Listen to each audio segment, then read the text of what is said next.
우리 말씀 듣기 전에 한번 인사하고 말씀 듣도록 하겠습니다. 사랑합니다. 축복합니다. 인사하겠습니다. 네, 귀한 예배 잘 나오셨습니다. 오늘 본문의 말씀으로 차원이 다른 가르침이라는 제목으로 마가복음 5번째 강해를 함께 나누도록 하겠습니다. 네, 여러분 대부분의 사람들은 미켈란젤로는 다 알고 있습니다. 아주 유명한 사람이죠. 천재 수학자이고 화가이고 과학자이고 정말 천재적인 사람, 이 미켈란젤로는 누구나 다 아는데요. 그런데 미켈란젤로는 알고 있지만 미켈란젤로를 가르친 스승을 아는 사람은 많이 없습니다. 이 스승의 이름이 뭐냐? 베르톨도 조반니라는 사람입니다. 베르톨도 조반니. 이 사람은 잘 모르는데요. 근데 여러분, 이 베르톨도 조반니가 이 미켈란젤로가 14살이 되던 해에 미켈란젤로가 이 베르톨도 밑에 들어가서 이제 배우기 시작을 합니다. 근데 보니까 미켈란젤로가 굉장한 어떤 천재적인 어떤 실력을 가지고 있다는 것을 알게 되고, 그때부터 이 재능을 발견한 베르톨도가 이 미켈란젤로를 가르치기 시작하는데요. 한 번은 이 미켈란젤로를 데리고 술집으로 데리고 갔습니다.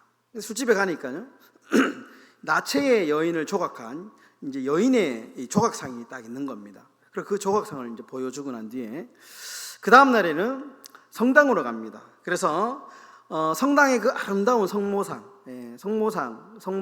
보여줍니다.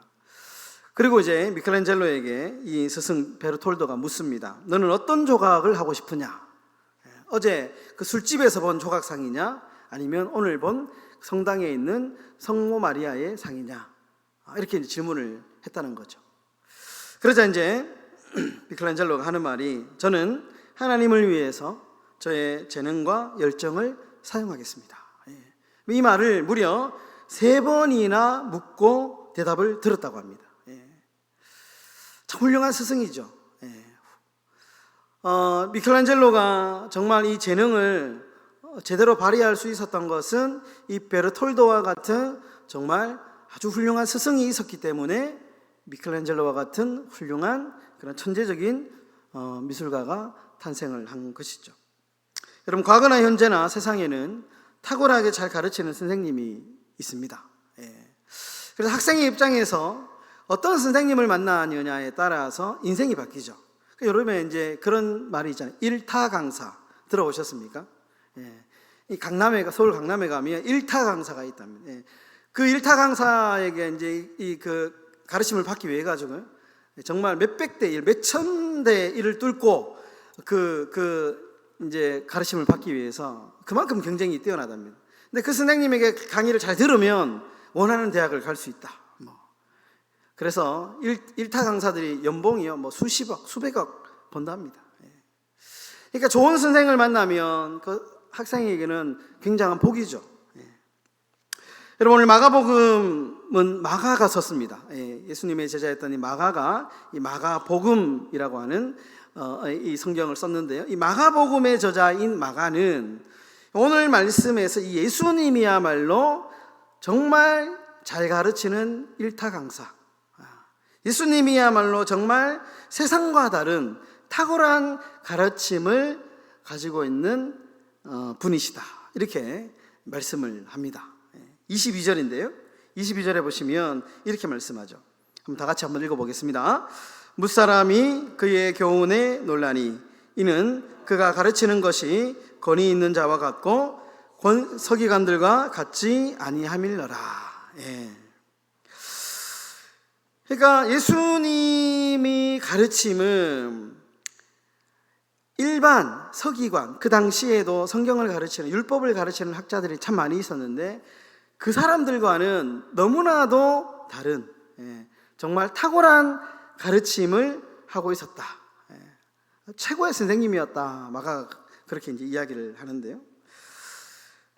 첫 번째로 예수님의 가르침이 다른 이유는, 여러분, 예수님은 이론만 가르친 것이 아닙니다. 여러분, 예수님의 가르침은 이론이 아니고요, 이것은 생명입니다. 생명. 여러분, 22절에 보면 권위라는 단어가 나옵니다. 그가, 예수님이 가르치는 것이 권위 있는 자와 같다, 이렇게 이제 이야기를 하는데요. 여기서 이 권위라는 말은 힘이라는 말입니다. 두나미스라고 하는 헬라어인데요. 이 힘은 뭐냐? 생명을 살리는 힘입니다. 그러니까 이 마가복음의 저자인 이 마가가 예수님은 어떤 분이냐? 예수님의 말씀은 어떤 말씀이냐? 생명을 살리는 권세 있는 말씀이다. 그러니까 그 당시에 얼마나 잘 가르치는 사람이 많았겠습니까? 그러나 그런 이론적인 가르침, 철학적인 가르침이 아니고 예수님의 가르침은 생명이다. 그래서 이 생명의 말씀을 듣기만 하면 영혼이 살아나고 인생이 변화되고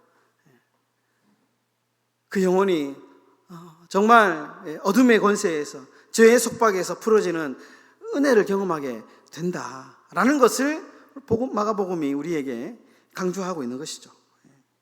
여러분, 아무리 강남의 일타 강사, 대치동에서 정말 유명한 일타 강사가 가르쳐도 그 사람이 사람을 살리지는 못합니다. 생명을 구원할 수는 없습니다. 왜냐하면 그건 이론이죠. 그건 이론이기 때문에 그렇습니다. 여러분, 이론은 사람을 살리지 못합니다.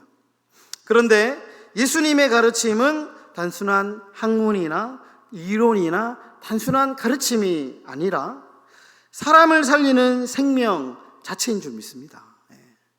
여러분, 그래서 주의 말씀을 들으면 사람이 변합니다. 여러분, 주의 말씀을 들으면 살아납니다. 그래서 여러분, 신명기에 계속해서 강조되는, 반복되는 말씀, 쉐마 들으라 이스라엘아. 끊임없이 모세는 이 이스라엘 백성들에게 들으라 이 말씀을 들으면 산다, 그렇게 강조를 하고 있는 것이죠. 여러분, 누가복음 19장에 보면 우리가 잘 알고 있는 뽕나무에 올라간 삭개오, 돌감람나무, 이렇게 이제 번역을 하고 있는데요. 돌감람나무에 올라간 삭개오 이야기가 나옵니다. 근데 여러분 잘 보시면요, 이 이야기는 너무 잘 알죠.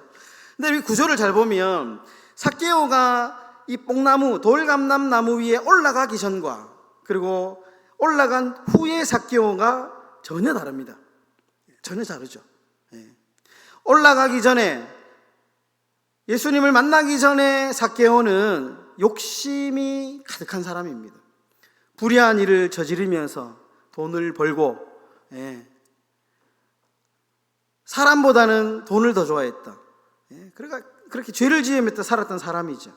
불법을 저지르면서 돈을 벌었던, 동족의 피를 빨아먹었던 세리였습니다. 그런데 그가 뽕나무에 올라간 이후에 완전히 바뀌죠. 어떻게 바뀌었느냐? 누가복음 19장 8절에 이렇게 말하죠.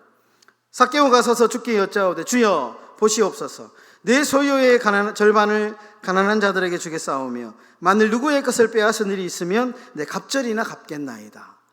완전히 변합니다. 여러분, 그러면 삭개오가 이렇게 변한 이유가 뭘까요? 그 이유는 예수님의 음성을 들었기 때문에. 여러분, 예수님의 말씀이 삭개오의 마음속에 들어오게 되자 삭개오가 변합니다. 여러분, 누구든지 이 생명의 말씀이 우리의 심령의 뿌리에 내리기만 하면 그 인생은 변하게 되는 것이죠. 여러분, 워너메이커라는 사람이 있습니다. 예화에 많이 등장하는 사람인데요. 이 사람은 이제 지금의 백화점의 어떤 그 모델을 만든 사람이고요. 이 사람은 우리가 잘 알고 있는 YMCA라고 하는 단체를 만든 사람입니다. 종로 의가에 가면 지금도 YMCA 회관이 있는데 그 YMCA 회관을 지어준 사람이 이 워너메이커라는 사람인데요. 이 사람이 또 하나 만든 게 있는 뭐냐 하면 주일학교를 만들었습니다. 주일학교라고 하는 지금의 주일학교 형태를 만든 사람이 이 워너메이커인데요. 이 사람이 어떤 나라의 장관제를 받았을 때에 몇 가지 제안을 하는데요. 첫 번째, 주일 성수와 주일학교 교사 직분을 내가 수행하는 조건으로 장관직을 수락했다라는 유명한 일화가 있습니다. 그리고 이 사람은 워싱턴에서 필라델피아까지 주말마다 주일학교로 아이들을 가르치기 위해서 비행기로 이렇게 출퇴근했다는 일화도 있습니다. 대단한 사람이죠. 여러분, 그런데 워너메이커가 80세가 되던 해에 사업가로서 60주년을 맞이했을 때 한 가지 이제 기자가 질문을 합니다. 회장님은 지난 60년간 사업에 크게 성공하셨는데 가장 성공적인 투자는 어떤 투자입니까? 이렇게 물었습니다. 그러자 이제 워너메이커가 이렇게 대답합니다. 저는 10살 때, 내가 10살 때 최고의 투자를 했습니다. $2 75센트에 가죽 성경 한 권을 샀는데 그것이 내 인생의 최고의 투자였습니다. 내 인생을 바꾼 투자였습니다. 그 성경이 오늘의 나를 만들었습니다. 여러분, 워너메이커는 원래 굉장히 가난한 집안에 벽돌공의 아들로 태어났는데요. 정규 교육을 못 받은 사람입니다. 근데 주일학교에서 이제 배운 성경 말씀이 이제 그를 변화시켰는데 10살 때 주일학교 선생님이 단체로 성경을 이제 싸게 구입해 주겠다는 말을 듣고 그때 이제 성경을 이제 구입하게 되는데 그때 성경이 얼마 있나? $2 75센트였습니다. 근데 워너메이커에게는 돈이 얼마나 35센트밖에 없었습니다. 그래서 할부로 이 성경을 사가지고요 1년 동안 열심히 벽돌을 나르며 노가다 해가지고 돈으로 이제 1년 동안 갚았다는 거예요. 그래서 $2 75센트로 산 이 성경이 그의 인생을 변화시켰다. 이것이 그의 인생의 기초가 되었다. 변화의 기초가 되었다라는 것이죠. 여러분, 사람을 살리고 변화시키는 정말 이 차원이 다른 주의 말씀을 가까이 하시는 저와 여러분들의 삶이 되시기를 주의 이름으로 축원합니다. 두 번째로 여러분, 예수님의 가르침이 다른 이유는 뭐냐? 예수님의 가르침을 들으면 더러운 것들이 떠나가기 때문에 그렇습니다. 25절과 26절에 이렇게 말씀하죠. 예수께서 꾸짖어 이르시되 잠잠하고 그 사람에게서 나오라 하시니 더러운 귀신이 그 사람에게 경련을 일으키고 큰 소리를 지르며 나오는지라. 오늘 이 본문을 잘 보시면요 조금 이제 이해되지 않는 부분이 있는데요, 21절부터 22절까지는 이제 예수님의 가르침, 탁월한 가르침에 대해서 이제 성경의 저자가 이야기를 하다가 갑자기 주제가 바뀝니다. 갑자기 23절부터는 화제를 돌려가지고요 귀신 들린 사람을 고치는 축귀 사건을 언급합니다. 약간 좀 우리나라 말 좀 생뚱맞죠? 생뚱맞죠? 그 언뜻 보면 이 두 개의 이야기가 별로 연관이 없어요. 예수님이 잘 가르치는 분이셨다. 예수님의 가르침은 탁월한 가르침이다. 그런데 갑자기 예수님이 귀신 들린 사람을 고치셨다. 이 두 개가 잘 안 맞거든요. 이렇게 연결이 잘 안 됩니다. 근데 마가복음에는 이런 구조가 되게 많습니다. 그래서 마가복음을 가리켜서 문장이 거칠다 이렇게 표현합니다. 거칠다. 왜냐하면 논리적으로 착착착 이 글을 좀 이렇게 아주 읽기 편하게 이해하기 쉽게 쓴 게 아니고 생뚱맞게 갑자기 주제가 막 이렇게 막 바뀌는 것처럼 보이거든요.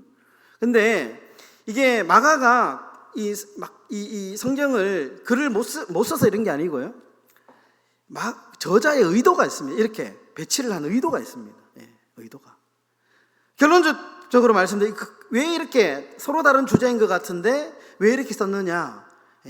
매우 밀접한 관계가 있는데 이 예수님의 말씀은 어두움을 몰아내는 능력이 있다는 거예요.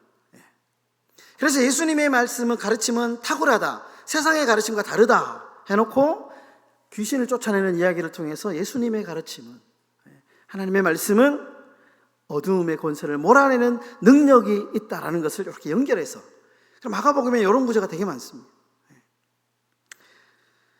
여러분, 세상 사람들이 하는 말이 있는데요, 예수 믿는 사람들 보면 참 표정이 좋다 이렇게 얘기하죠. 사람들 이야기해보면 긍정적이고 잘 웃고, 예수 믿는 사람들은 저런 거 보면 나도 참 교회 다니고 싶다 이런 소리를 많이 듣습니다. 왜냐하면 우리는 늘 하나님의 말씀을 듣거든요. 하나님의 말씀에 우리를 노출시키잖아요. 그러니까 우리는 늘 하나님의 말씀을 듣기 때문에 우리가 늘 밝은 인생을 살아갈 수밖에 없는 거죠. 여러분, 하나님의 말씀은 절망을 몰아냅니다. 여러분, 말씀은 언제나 긍정적입니다. 그래서 귀신 들린 사람처럼 늘 어둡고 부정적인 우리의 인생에 주의 말씀이 개입하기 시작하면 그 인생은 소망이 생기고 기쁨이 생기고 절망 가운데 정말 밝은 빛의 삶을 살아가게 되는 것입니다. 이게 말씀의 능력입니다. 그래서요, 신앙생활 참 잘하시는 분들은 얼굴이 밝고 생각이 밝고 늘 긍정적이죠. 왜냐하면 그런 말씀을 우리가 가까이 매주마다 매일 새벽마다 우리가 그 말씀을 보기 때문에 그렇게 살려고 노력하는 것이죠. 여러분, 어두운 생각, 부정적인 생각이 우리의 심령을 막 찾아올 때 있잖아요. 진열할 때. 여러분, 그럴 때 우리가 어떻게 해야 되느냐? 말씀으로 돌아가야 됩니다. 주의 말씀. 빛 대신 주의 말씀이라고 요한복음이 그렇게 말합니다. 주의 말씀 빛이다 이렇게 말씀합니다. 이 빛 대신 주의 말씀을 가까이 하고, 그래서 힘들고 어려울 때 찬송을 듣고 말씀을 듣고 읽으면 그 말씀이 우리의 심령에 깊이 뿌리 박히면 우리 안에 있는 심령 안에 있는 근심과 걱정과 여러 가지 부정적인 것들이 떠나가게 되는 것이죠. 이런 말씀을 가까이 하심으로 정말 마음의 근심, 심령의 병이 사라지는 그런 놀라운 은혜가 있기를 주의 이름으로 축원합니다. 말씀을 정리하겠습니다. 여러분, 바울의 사역을 보면요, 언제나 위기고 언제나 고난이었습니다. 정말 편할 날이 없었습니다. 그런데 바울이 끝까지 사명을 완성할 수 있었던 이유가 뭐냐? 낙심하고 절망 속에 떨어질지라도 다시 그가 일어설 수 있었던 이유가 뭐냐? 그것은 늘 언제나 하나님의 말씀이 그를 위로했기 때문에 그렇습니다. 여러분, 사도행전을 보면요, 바울이 풍랑을 만났을 때, 정말 죽음의 위기에 막 닥쳤을 때 늘 하나님께서 그 환상 가운데, 꿈 가운데 계시의 말씀으로 이렇게 위로하잖아요. 그 말씀이 바울을 끝까지 사명을 완성할 수 있는 사명자로 살게 한 것입니다. 여러분, 항상 주님은 바울을 말씀으로 위로하셨습니다. 말씀으로. 여러분, 말씀이 그래서 소망입니다. 여러분, 말씀을 들으면 부정적인 생각이 긍정적으로 바뀌고요, 어두운 얼굴이 밝아지고, 절망에 빠진 인생이 하늘 소망, 천국 소망을 말씀 안에서 발견하게 됩니다. 저도 한때 신학 시작하기 전에 정말 이 말씀에 빠져 있을 때는요, 운전하다가 옆에 갓길에 세워놓고 막 그 성경 말씀을 읽은 적이 있습니다. 읽으니까 힘이 생기고 소망이 생기고 그런 추억이 있는데, 우리 사랑하는 성도 여러분, 차원이 다른 이 주의 말씀, 이 말씀을 힘써 가까이 하시고 알아가심으로 복된 인생 살아가시는 저와 여러분들의 삶이 다 되시기를 주님의 이름으로 축원합니다.